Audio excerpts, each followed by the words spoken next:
Hello friends, स्वागत है आपका अपनी प्रज्ञा नोट्स एंड क्लासेस में।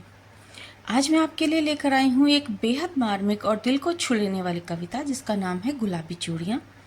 यह कविता हमें एक साधारण बस ड्राइवर के जीवन के उस भावुक पहलू से परिचित कराती है जिसे हम अक्सर अनदेखा कर देते हैं। वह एक ड्राइवर जरूर है, लेकिन उससे भी पहले वह एक 7 साल की बच्ची का पिता है। बस के सामने लटकी हुई गुलाबी कांच की चूड़ियाँ ये सिर्फ एक सजावट नहीं है, बल्कि उसकी बेटी की याद है, उसका प्यार है। जब बस चलती है तो ये चूड़ियाँ हिलती रहती हैं, जैसे हर पल उसे उसकी बेटी का एहसास कराते हों। ड्राइवर बताता है कि उसकी बेटी जिद करती है कि ये चूड़ियाँ यहीं रहें, ताकि उसके पिता की नज़रों के सामने हमेशा उसकी मौजूदगी बनी रहे। यहाँ एक मासूम बच्ची का अपने पिता के प्रति लगाव और एक पिता का अपने बेटी के लिए अथाह प्रेम देखने को मिलता है।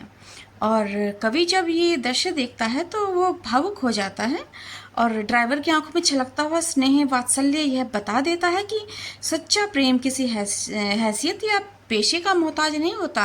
और अंत में कवि खुद भी कह उठता है, हाँ भाई, मैं भी पिता हूँ। यानी वह उस भावना को गहराई से समझ सकता है। तो मैंने कविता के बारे में आपको इसकी पृष्ठभूमि के विषय में आपको बता दिया। अब हम इस कविता को पढ़ लेते हैं, पढ़ते भी हैं, साथ लाइन बाय लाइन इसकी व्याख्या भी करते चलते हैं। तो शुरू करते हैं। प्राइवेट बस का ड्राइवर है तो क्या हुआ, 7 साल की बच्ची का पिता तो है। सामने गियर से ऊपर हुक से लटका रखी हैं कांच की 4 गुलाबी चूड़ियाँ, बस की रफ्तार के मुताबिक हिलती रहती हैं। कवि हमें यह बताना चाहते हैं कि भले ही वह एक साधारण बस ड्राइवर है, लेकिन उसकी सबसे बड़ी पहचान यह है कि वह एक छोटी बच्ची का पिता है। और सामने गियर से ऊपर हुक से लटका रखी हैं कांच की 4 चूड़ियाँ। बस में सामने एक हुक पर गुलाबी कांच की चूड़ियाँ टंगी हुई हैं। ये सिर्फ चूड़ियाँ नहीं हैं, बल्कि उसकी बेटी की याद और प्यार का प्रतीक है। अब आगे कवि कहते हैं, बस की रफ्तार के मुताबिक हिलती रहती हैं। जब बस चलती है तो बस की रफ्तार के मुताबिक ही वो चूड़ियाँ हिलती रहती हैं। झुककर मैंने पूछ लिया, खा गया मानो झटका, अधेड़ उम्र का मुच्छड़ रोबीला चेहरा। कवि जिज्ञासा में ड्राइवर से पूछता है कि ये चूड़ियाँ क्यों टंगी हैं। तो ड्राइवर इस बात को सुनते ही थोड़ा भावुक हो जाता है और बड़े प्यार से बतलाता है। और जब वो ये बातें बता रहा था तो उसकी आंखों में अलग ही एक ममत्व उभर के आ जाता है। तो वो बताता है कि उसकी बेटी जिद करती है और वह चाहती है कि उसकी चूड़ियाँ वहीं रहें। टंगे हुए है कई दिनों से अपनी अमानत, और कहता है कि ये चूड़ियाँ उसकी बेटी की अमानत है जो कई दिनों से वो टांगे हुए हैं। यहाँ अब्बा की नज़रों के सामने, जो अपने पिता की नज़रों के सामने इन चूड़ियों को उसने टांगा हुआ है। क्या बिगाड़ती हैं चूड़ियाँ, किस जुर्म पे हटा दूँ इनको यहाँ से। ड्राइवर सोचता है कि इन मासूम चूड़ियों से किसी को क्या नुकसान, फिर इन्हें क्यों हटाया जाए। और ड्राइवर ने एक नज़र मुझे देखा। इस दौरान ड्राइवर और कवि के बीच एक भावात्मक नज़र मिलती है और छलक रहा था दूधिया वात्सल्य बड़ी बड़ी आँखों में। और जो बस ड्राइवर की आँखें थीं, उन आँखों में जब कवि ने उनसे प्रश्न पूछ लिया तो उत्तर देते समय ड्राइवर की आँखों में अपने बच्चे के लिए गहरा, सच्चा और निर्मल प्यार साफ दिखाई देने लगा। और अब वे निगाहें फिर से हो गईं सड़क की ओर। फिर वह अपने काम पर ध्यान देने लगता है, लेकिन उसका प्यार वहीं बना रहता है। और मैंने झुककर कहा, हाँ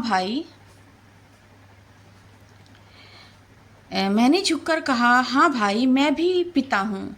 अंत में कवि कहता है कि वह भी एक पिता है, इसलिए वह इस भावना को पूरी तरह समझ सकता है, वरना ये किसको नहीं भाएंगी नन्ही कलाइयों की गुलाबी चूड़ियाँ। और कवि कहते हैं कि ये छोटी सी गुलाबी चूड़ियाँ किसी को भी अच्छी लगेंगी, क्योंकि इनमें मासूमियत और प्रेम बसता है। और यही पूरी कविता का संदेश यही है कि एक पिता का प्रेम बहुत गहरा, सच्चा और भावनाओं से भरा होता है, चाहे वे किसी भी पेशे से क्यों ना हो। तो उम्मीद है आपको व्याख्या पसंद आई होगी। अब साथ ही जो नोट्स हैं इस महत्वपूर्ण तथ्यों के रूप में मैंने लिखे हैं, उनको मैं एक बार एक्सप्लेन कर देती हूँ, और चाहें तो आप उनका स्क्रीनशॉट भी ले सकते हैं। तो देखते हैं महत्वपूर्ण तथ्य। गुलाबी चूड़ियाँ महत्वपूर्ण तथ्य है। बाबा नागार्जुन द्वारा लिखित 1961 में प्रकाशित कविता है। ये कविता एक बस ड्राइवर और उसकी 7 वर्षीय बेटी मुनिया के बीच निश्चल प्रेम वात्सल्य को दर्शाती है। यह कविता साधारण जीवन में प्रेम के महत्व, पिता पुत्री के भावात्मक जुड़ाव और निजी बस ड्राइवर के संघर्षपूर्ण जीवन के बीच मासूमियत की झलक दिखलाती है। मूल संवेदना क्या है इस कविता की? कविता वात्सल्य, प्रेम और साधारण मनुष्य के जीवन में प्रेम के महत्व को रेखांकित करती है। मुख्य पात्र इसमें दो ही हैं, अधेड़ उम्र का बस ड्राइवर और उसकी 7 वर्षीय बेटी मुनिया। ये चीज़ें हम ध्यान रखेंगे, क्योंकि क्वेश्चन इन्हीं चीज़ों से इसी प्रकार से पूछ लिया जाता है कि बस ड्राइवर की उम्र क्या थी? तो अधेड़ उम्र का था। और उसकी बेटी की उम्र क्या थी? 7 वर्ष की। और बेटी का नाम क्या था? मुनिया। बस के गियर पर लटकी हुई 4 गुलाबी चूड़ियां बच्ची के प्रति पिता के प्रेम और बच्ची के अपने पिता के प्रति लगाव की प्रतीक हैं। और परिदृश्य यह एक यथार्थवादी कविता है। इसमें एक प्राइवेट बस ड्राइवर के जीवन के संघर्ष को दिखाया गया है, जो अपनी बेटी की अमानत चूड़ियों को अपनी नज़रों के सामने रखता है। और भाषा प्रयोग इसमें सरल, सरस और व्यवहारिक है, जो कि सीधे दिल को छूती है। तो ये थी आज की कविता गुलाबी चूड़ियाँ। आशा करती हूँ आपको ये बहुत पसंद आई होगी और अच्छे से इसकी व्याख्या भी समझ आ गई होगी। तो मिलते हैं कल नेक्स्ट टॉपिक के साथ। तब तक के लिए बाय बाय।